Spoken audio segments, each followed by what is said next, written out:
forever. You know whenever we link up, my nigga. Give me the discomfort. Gotta enjoy discomfort. Otherwise, it just ain't for you, you know? Mastermind. ROC, LWb&x. Jay, I got it.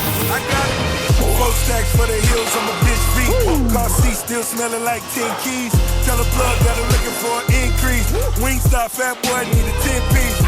Say a nigga name in the... If you ever used to have a PlayStation back in the day where you would complete a level but it wouldn't save, and you know that you've got to do that whole level again, and you're just like, that's me, right? That's how I feel right now.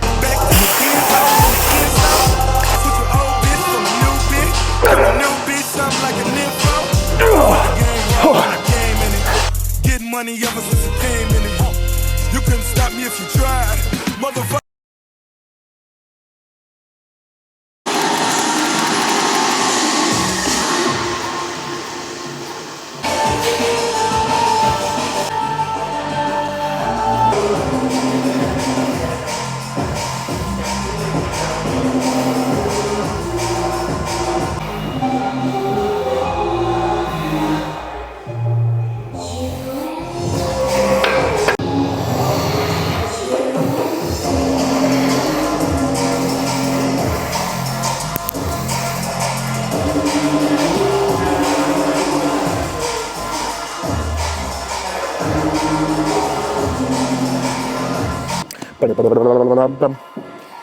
Oof. YouTube, how are we? We are in for legs. We're doing the second leg session, so we're able to do it here. So this is the glute and hamstring focus leg day. So we will be going through the session, but also in the zone as well. There's always something about the leg day, and it also comes around so quick as well. So as you will see in a minute, kicking it off with the adductor, and gonna go through a little tip for the adductor as well. When it comes to general like exercise selection and execution, one of the troubles with like any machine in general, but especially when it comes to something which involves like a lateral movement, such as the adductor or like a pec fly, is that starting position. Because when we think about the adductor, or any movement really, range of motion and that stretch is such an important factor for stimulus. However, the machine can let us down sometimes, and so this is a little knack, similar like I've done on the pec fly and other videos, on how to kind of maximize the range of motion without also, in this case, finding yourself in the right pickle at the end. So I'm going to do one more feeler rep. I'm going to show you kind of how I do it to make sure I can get the most range of motion possible without compromising myself, because typically what happens is you go on like a adductor and you start in this position and you just do this and you kind of think, right, ready to go. Trouble is, often you find that you've got that little bit more in you, but you can't get there because you're stuck. And if you're missing out on stimulus because you're not in that full range. So what to do is bring yourself up first, take it to like, you know, one pin or so where you know that you can't get into by yourself. So then you know when you're in your stretch, you're truly as far as you can go. And then from there, because I can't physically get into this position, using your hands and your body weight to get yourself set. Because the pickle about a adductor machine is that it makes you start in the stretch position if you don't do anything about it, right? Think about when we like unrack a Smith press, we start in a stronger position and then we can load and prepare. It'd be like starting your Smith down here and then suddenly just having to go, or starting your squat at the bottom. So we want to start in a position where we're not working. So we use our body weight, use our hands and push ourselves in, and then scoot your bum in. Keep yourself here, get your feet set, big breath. And now we can brace. Now when I'm in that finishing position, I can't touch the stoppers, so I know I'm getting full range. So then when I'm done, we do the opposite, but we want to push our hands here and push our body weight up. Hips get clear, and that will then allow you to get into that safer position to then finish. And so you're maximizing the range of motion in your adductor. So hopefully that helps. Let me know if it does. It's a little bit of a technique to it. Once you've got the hack of it, big help. You don't want to find yourself just getting crippled in that last bit.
We got +1 on that long bit.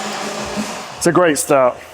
I increased the SLU PP332 and I am feeling thermogenic. Woo.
That never gets any less painful. +1.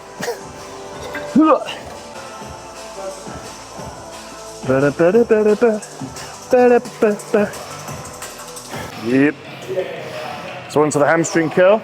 With the adductor as well, just training in general, like if you are sort of doing this style of training where you're really trying to progress load or reps over time, you know, for the most part, especially when you've been at it for a while, you know, it's making sure that you give yourself that space mentally to be able to accept that like the progress is going to be 1 rep here and there, 1 rep here and there, 1 kilo, 1 kilo getting the same reps, 1 rep, like really just being in tune with like that's the relationship with training. You know, I have some people that I'm working with and they're like, I only progressed by 1 rep. And it's like that 1 rep is enough to stimulate hypertrophy, and actually leaning towards actually like celebrating that as well. Big part of it. And when you're going into your set, you know, all the reps that come before it, that's you just priming yourself for literally the last few reps. You know, you're just creating the same variables, the same tension, ideally, same range of motion throughout.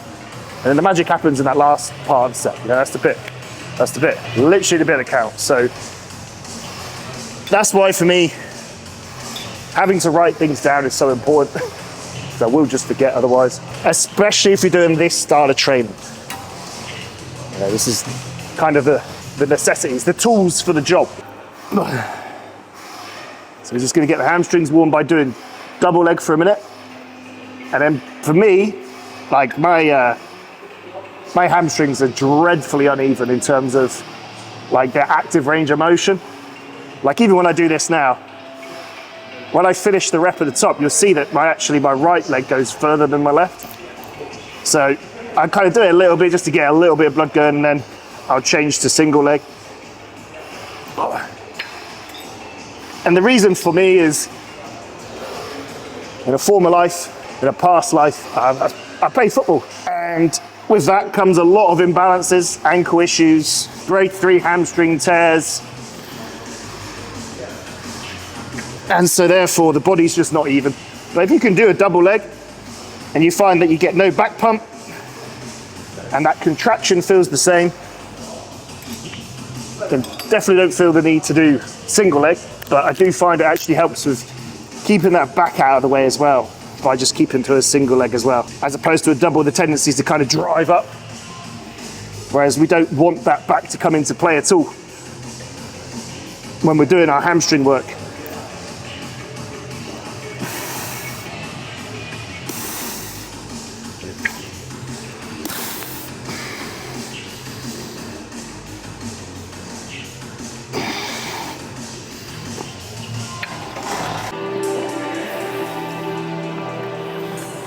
Breathe, breathe, breathe.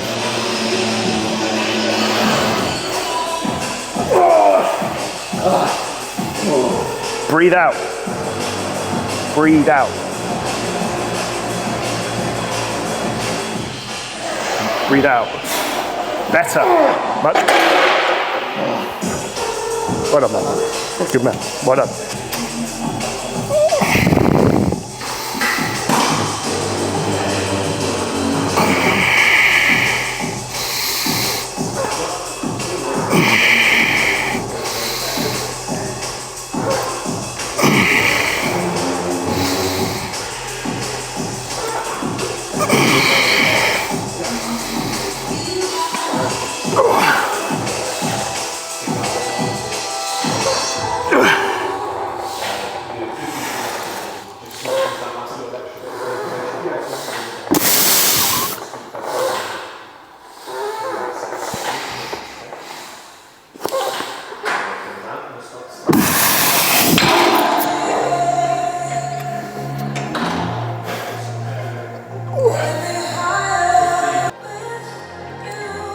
Last one.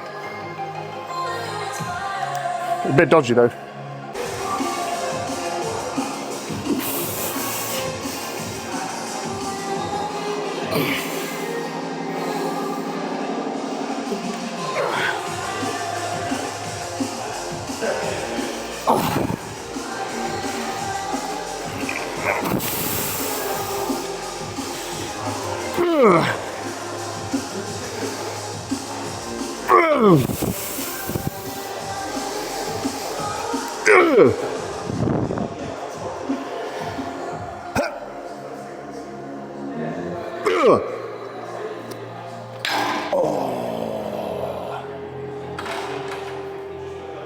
Last one. And so in the comments, let me know if you do actually kind of want to know if the logbook was progressed or not. As it was mentioned before, I thought it was a good point, so I've kind of dropped it in today. Yeah, I'd be keen to hear if you guys are kind of interested in like, how is this looking, as opposed to like just the work. Do let me know. I'll be happy to do this or do this. Rarely will it be that. It's gonna probably be more that. So we've got one more set of these on each leg, and then we'll be into a big one, RDL with abs. We'll go for it in a minute.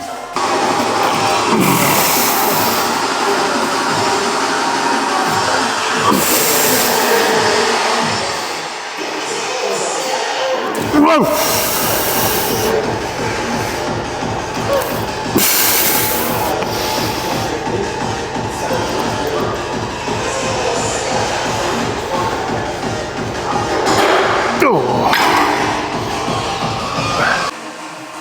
Last one.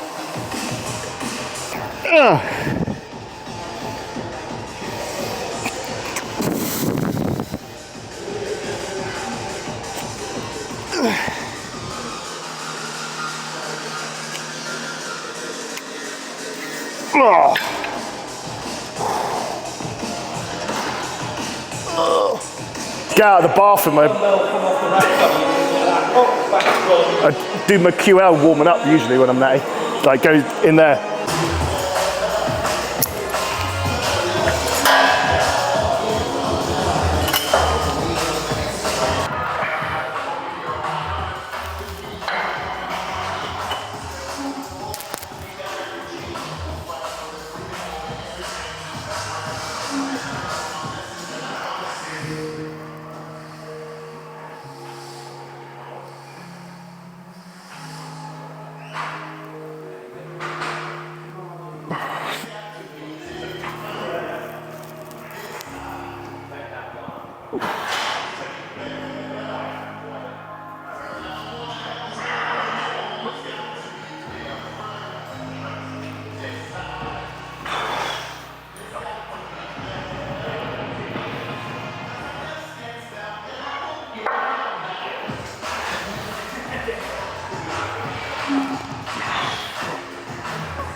So we are in doing the abdominal work. If you have got abs in your plan and a hip hinge in the same day, I like to do it before there, because it would translate over quite nicely into feeling more sturdy in those positions.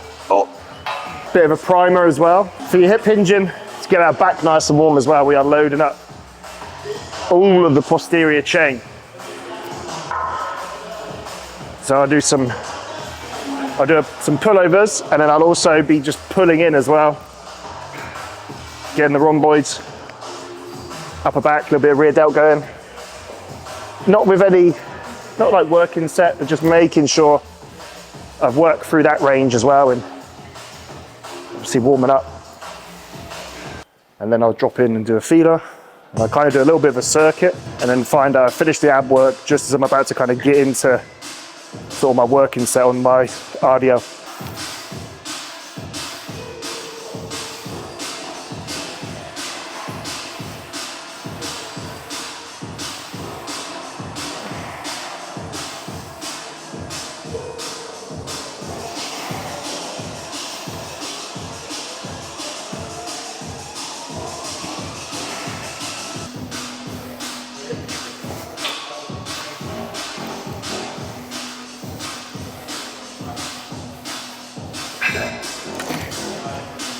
So all I'm adjusting here is this setup. So when I have the working weight on there, I know I can get back into the rack and not have to like drop down a little bit, which can just cause an injury. So now I want to be in a place where I can just step in, like so.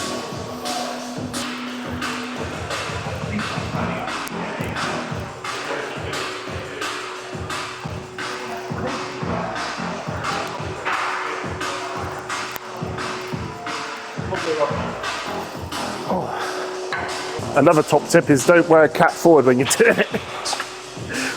Boing, smack it on the floor.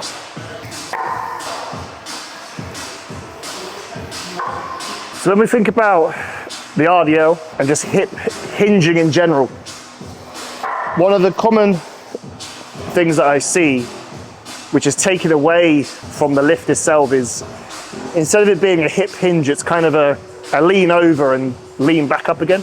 So when we think about a hinge in motion, think about a door hinge and how it works. So when you have a door hinge, it works at the same time simultaneously, right? As you open the door, the hinge opens and it closes. What this represents is our upper body and our lower body working in unison. So as you hinge, your body should be moving at the same time. Whereas what we see a lot of is, instead of us hinging, we kind of see coming down and coming up. But we want hip hinging here, this position. That's the door hinge in unison. All right, so when you think about, okay, so what are we actually going to do then? What does it mean that, what are we going to do here? I'm going to show you how to do it, and then I'm going to actually show you, if you're still struggling, I'm going to show you a really handy method that I used to teach people back when I was doing CrossFit. Believe it or not, I was a CrossFit coach for 2 years, CrossFit level 1 certified. Taught me a lot about Olympic weightlifting, which was handy. It translates over into being a meathead a little bit. So when we think about hip hinge, we want to use our body's leverage. We want to use as much of our own body weight as possible. So that means that we need to have a bit of trust in leaning back and allowing the bar itself to act as a counterweight. Think about a front squat, holding a weight at your front to allow you to push your hips back. It's the same thing as we hip hinge. Everyone's going to move slightly differently, depending on the length of your leg and your body, but the principle remains the same, that there should be your upper body and your lower body moving at the same time in unison. So when I think about what I'm doing here, I'm not thinking about leaning over. I'm thinking about traveling backwards, and the bar's going to move down because my hips are moving out of the way. I'm not thinking about leaning forward at all. I'm thinking about pushing my hips back. I'm imagining that there's a piece of string attached to my bum and that I'm being pulled backwards. And look at the bar in contact with my body all the time, traveling in a straight line. I'm squeezing my lats into the bar, so I'm leaning back, using my own body's leverage. And then in unison, like the hip hinge I mentioned, look, upper body, hips coming in together at the same time, extension in perfect harmony. Bar goes back. And then I'm using my own leverage to help lift the bar up. Whereas if the bar comes away from the body, you've now got that free weight just traveling straight down. You no longer have leverage. In terms of loading those hamstrings, if you think about the hamstring curl, I'm going to show you how to do it in a sec, like, without this. Think of the hamstring curl, we want that tension to be coming backwards so we can hamstring curl the floor and drive up. Whereas if the bar's there, you've got nothing to grasp. You're just going to feel it in your back and just be lifting it up. So what we're going to do, if you're struggling with that motion, which is really common, learning how to squat and hip hinge is bloody challenging. It takes a lot of practice. What you can do, if you've got one of these at your gym, is take these off. As we were saying, the bar should travel in a straight line and then maybe a little bit backwards as you extend at the end. So what a perfect thing to have than a solid tactile cue to force you to push your hips back as opposed to leaning over the top. And I'll show you how to practice. Please ask permission before you do this with your gym.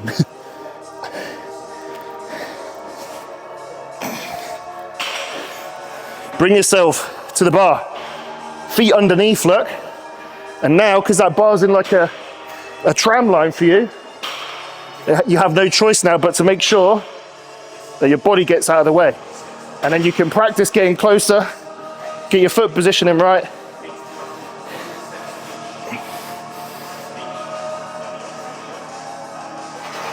It can be a really useful way to practice.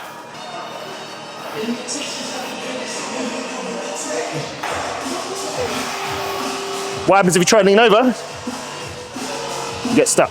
All right, so if you give that a go, let me know how you go. Leverage is power, which is why you see in any sport which is dictated by body weight, they always lift more, right? There's something to be said about that, because you have more leverage. And when we think about bodybuilding, we're thinking about stimulus. We're thinking about how much, can we use our muscles as much as possible to move a weight, right?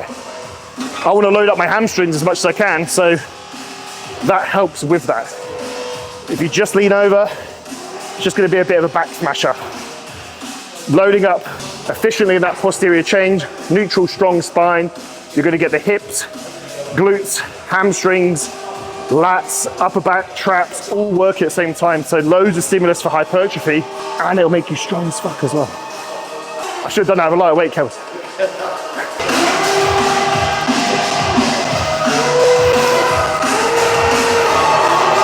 Best warm up of all. One of them.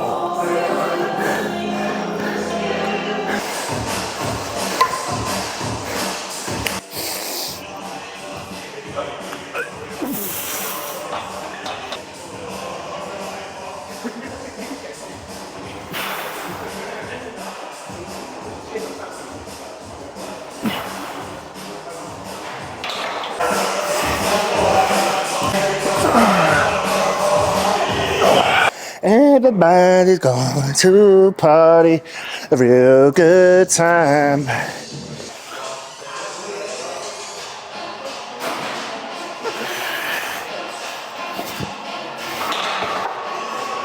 Look at this. Bam, bam, bam, bam, bam. It's all I can see. I might pee myself.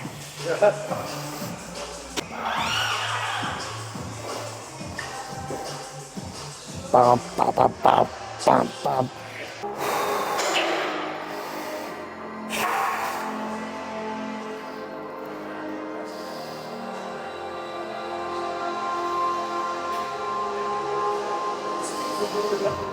Yep. Ooh. Fucking wreck.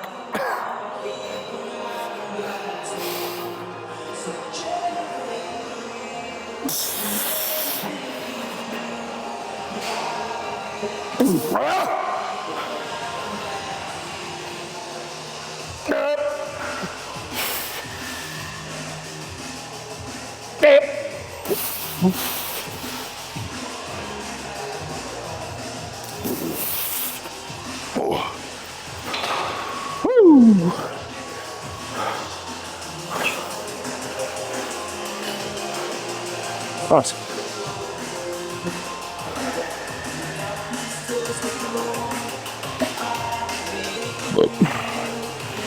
How did that all look?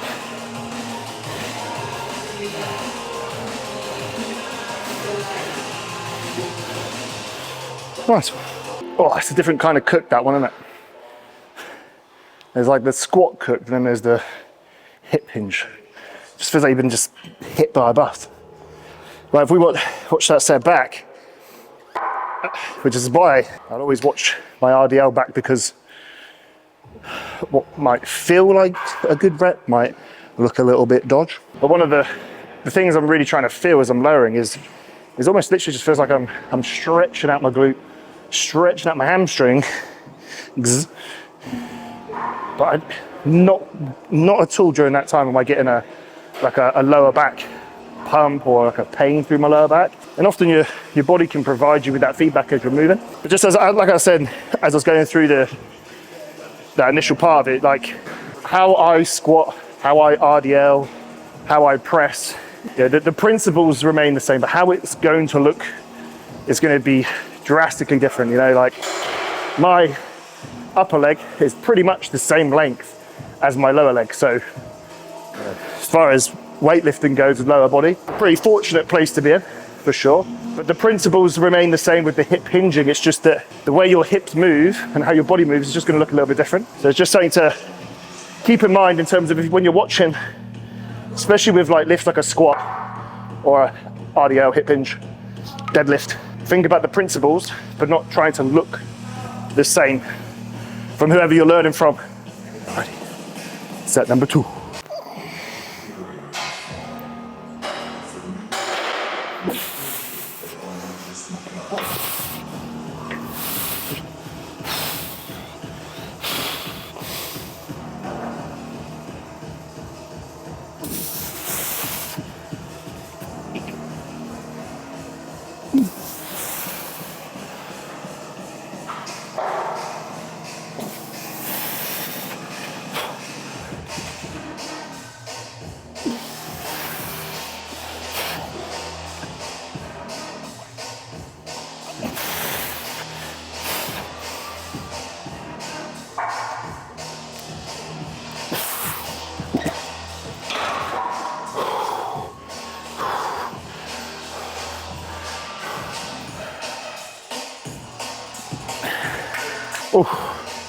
So like for me now, hamstrings got a pump, glutes have got a pump, adductors got a pump. Obviously some transferring over from there, but nothing in the lower part of my back. But my upper back feels absolutely housed. My traps as well.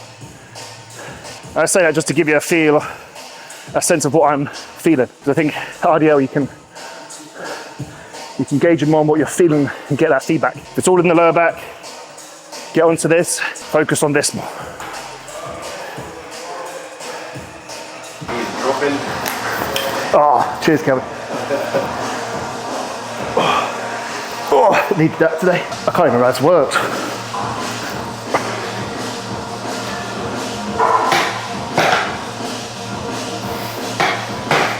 Sweet.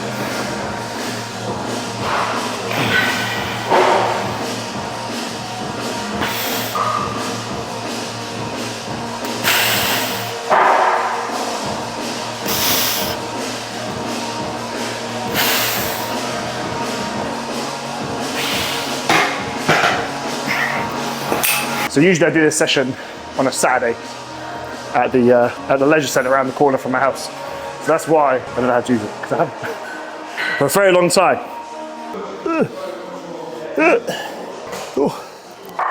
So this is week 5. We're obviously being back. Body weight this morning was 109.4. My main focus is performance at the moment. Oh. My numbers are right back up there now, which is cool, but it really puts me in a sticky situation. I'm pretty much in the same boat I was in last year. So last year, I dieted down, and then I held at around 8 to 10 kilos above stage weight, come back from our Christmas break, and obviously prepped. I'm pretty much back there again, which is a great feeling, but it also feels like anyone who's watching this, I try and think of as many examples I can think of. If you ever used to have a PlayStation, back in the day where you would complete a level but it wouldn't save, and you know that you've got to do that whole level again, and you're just like, that's me, right? That's how I feel right now. So I've gone all the way full circle to get back to where I am, to have to do the same thing again, to be primed and ready to. So it's obviously a great feeling. It's a funny feeling. I get to train. It's just that little chip on your shoulder that's just like, oh, I had to wait a full rotation around the world to get back to where I should be or feel like I could be. But that's all part of the fun. It's all part of the fun. Oh.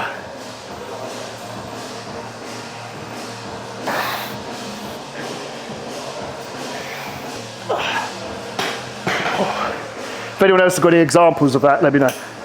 If you're a coach or you use Loom and you film your Loom and then it doesn't load, you've got to do it all over again. That feeling.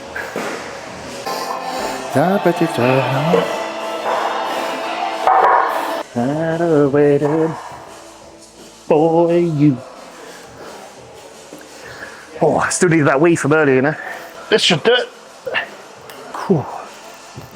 Get a suntan under this.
So one of the benefits of doing the tempo with the squeeze at the top is, you notice that last rep where I sort of hit failure, I was able to kind of just rest for a minute and I had enough juice to just flick it up and pull it back. So that's one of the benefits of like doing a bit of a higher second tempo, bloody hell, contraction.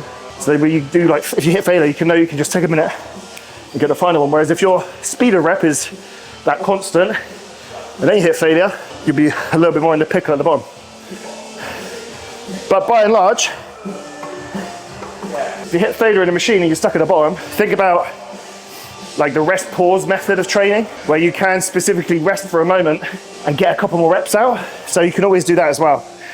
Obviously, we just wouldn't count that in our logbook.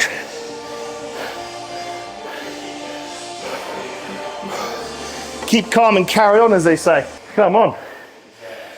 Oh, God, gives you a bit of a hit, doesn't it?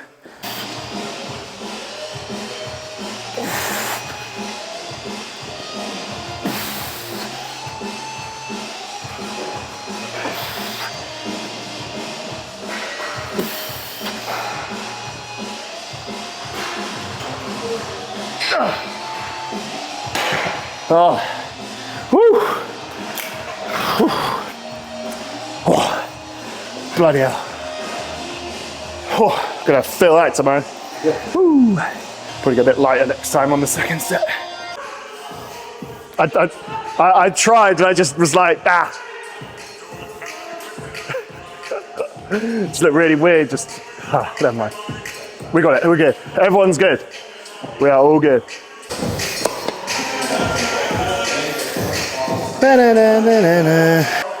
Believe it or not, I've been getting some sunbeds. Need a refund, I think.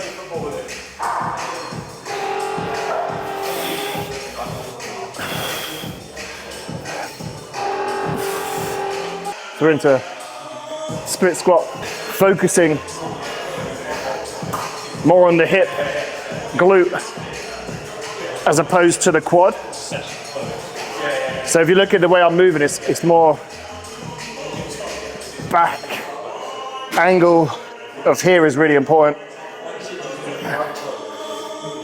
As soon as that knee starts traveling forward, it's going to be more quad. So you just want to try and spend a minute just to get yourself set.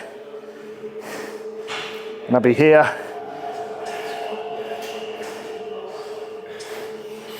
Another tip is don't have the foot thing behind you too high. Otherwise you're going to kind of jack your quad's going to be in like this position. It's going to throw you back as well. It should really just be just slightly elevated, just so you can get into that position I was in at the bottom.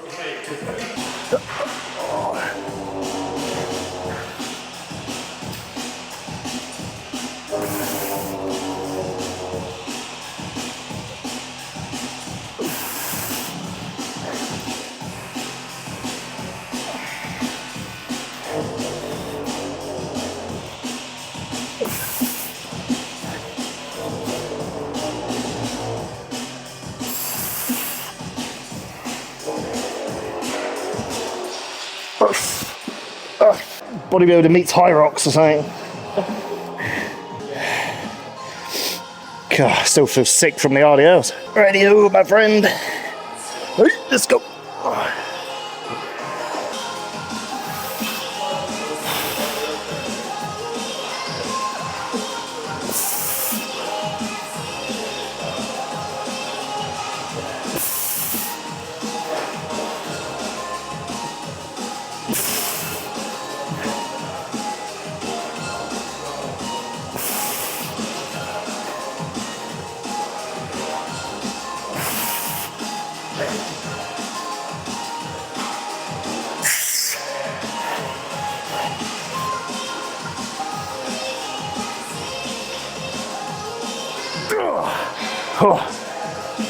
Oh, baby. So with this, we just had to change where we were. Bit of traffic. I had my stance just a little bit narrower there, so I tried to move my foot back mid-set. What I was gonna say before is, if your gym floor has lines, do your warm-up set first, get your point of reference, and then do it.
Oh, and then the heart rate really picks up.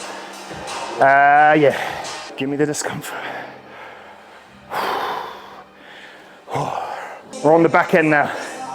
Calf raise, quad extension, but we're warm. So we'll get right into the quad extension. Gotta enjoy the discomfort.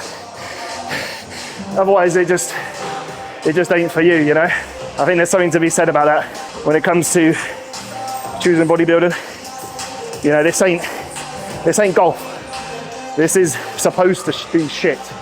That's what you're supposed to overcome every single session.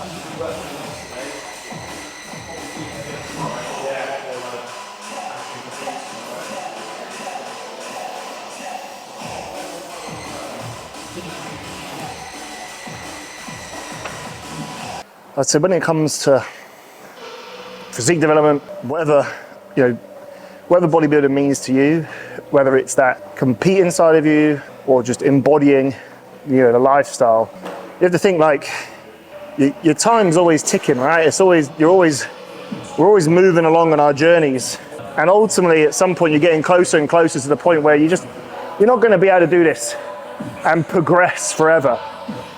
Whether that's physically, whether that's with drug use, there's going to come a time where, from a muscle building point of view, it's going to come more about maintaining other than actually progressing. And you may be at that place already. And even if you're in that place, the thing you have to think about more than anything is, yes, it's good to take inspiration from people, but the way in which I've always viewed bodybuilding, even when I started out doing this 10 odd years ago as well, it was always like an understanding of, building muscle comes from a place of stringing together consistency across every facet of what helps us build muscle, right?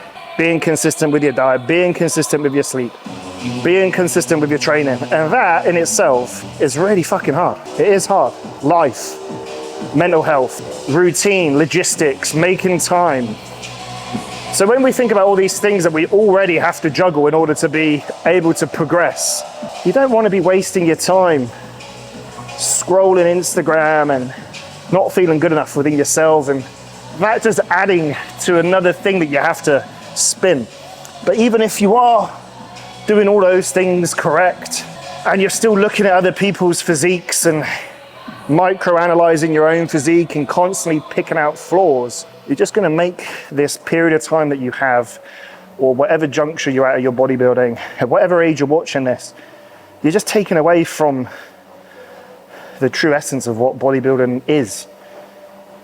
And as cliche as it really is, like, it is literally you versus you. It's just your time with your thoughts, you juggling all those valid reasons why you might miss your meals that day, or decide not to be disciplined with your sleep. Like, those are the things that you're really battling against. You're not battling against other people and the comparison of it. You're battling against your excuses that you tell yourself. You're battling against those limiting beliefs, the ceiling that you tell yourself, I'll never have big this or big that. Unless it's your penis, I can't do much about it. But the thing is, you have to focus on, you've already got so much shit you have to overcome in order to be the best version of yourself. So when it comes to like the world we live in now, there was no rule book on how to manage your mental health. When it comes to social media, right? Social media came along, there's no, warning signs. And I really think, much like what cigarettes were however many decades ago, cigarettes are viewed as like the cool thing. And now literally on the packet it says, doing this will kill you. And I think social media is the same. I think honestly, when I started to view my time on social media more as a discipline to not spend time on it. I viewed it as a discipline because it wasn't offering value. It was only offering opportunity to compare, to not feel good enough, to not feel like I was where I should be in many facets of life, let alone bodybuilding. And just thinking of a time that you just step away from that. The thing you have to think about social media as well, it's been designed as a marketing app, right?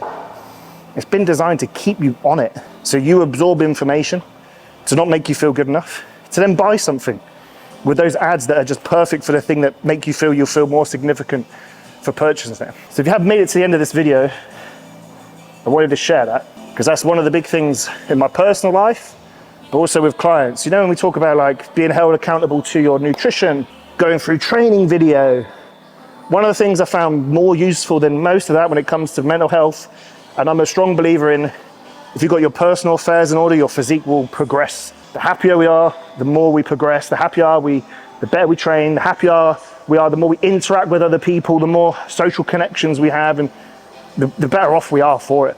And with those clients who we've kind of tapped into that a little bit more, and like I said, myself included in this over the years, you'll feel, just try it, just spend less time on it and actually just see for yourself.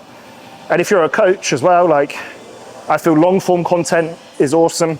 I think, you know, extracting information from a 60 to 90 second reel on an algorithm which is based upon people like you or me who are also into bodybuilding. There comes a trend, there's more like trends in the industry now where everyone kind of talks from the same hymn sheet.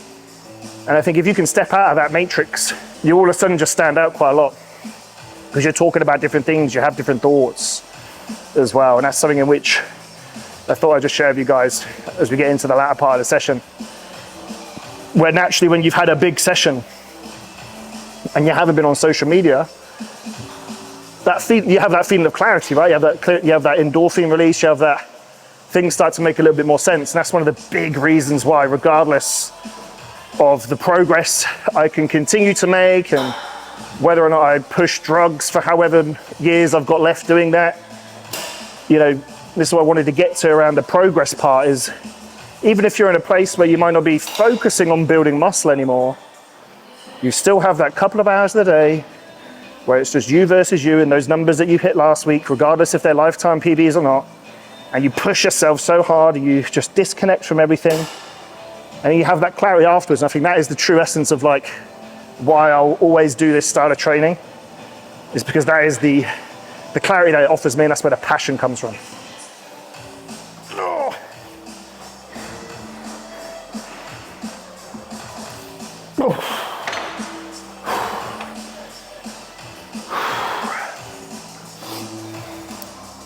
So do one set, leg straight, one bent. But calves aren't my primary focus, so they're just on sort of maintenance volume. If you're trying to bring your calves up 2 to 3 times per 7 days, build your sets right up there. 10 sets per week bent, 10 sets per week straight leg. Build it up slowly. Oh, and they will grow. And always tell yourself that as well. Tell yourself they will fucking grow, you know what I mean? Don't put a limiting belief on any body part. Words are spells. Don't limit yourself with your words and tell yourself things that aren't true.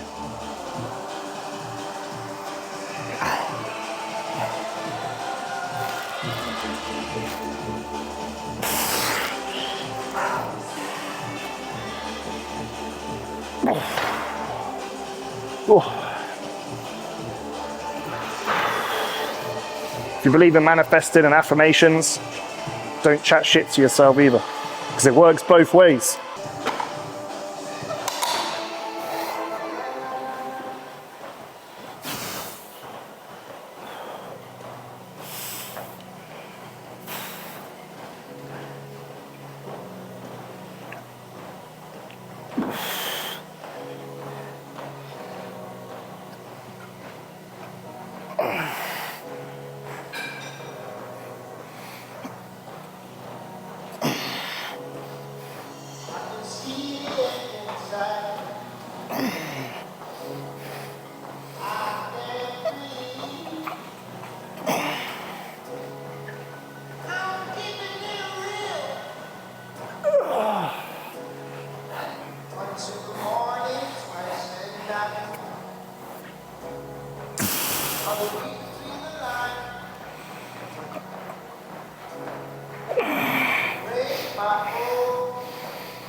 Oh,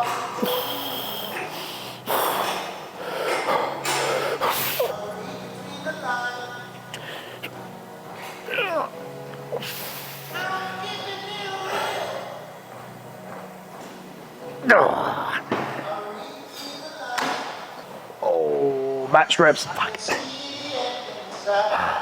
Can see the end inside. Oh yes.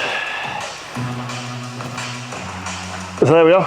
The second leg session, which takes us around the whole split.